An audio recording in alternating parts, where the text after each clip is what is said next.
So my kitchen faucet is leak. I opened this tab yesterday and I tried to tighten it up, but it didn't work. So it means that I have to reopen this and replace the parts inside. Inside this tab there is a part, then I have to replace it. So before I go and open this, and I have to shut the main water down.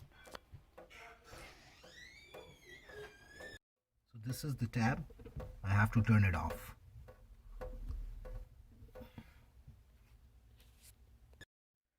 So as you can see, I don't have any water dripping here because I turn off that line from the bottom for this. So now I turn it on. There's no water and it's not dripping right now. So I will start open it and we'll show you after what part I'm going to replace it.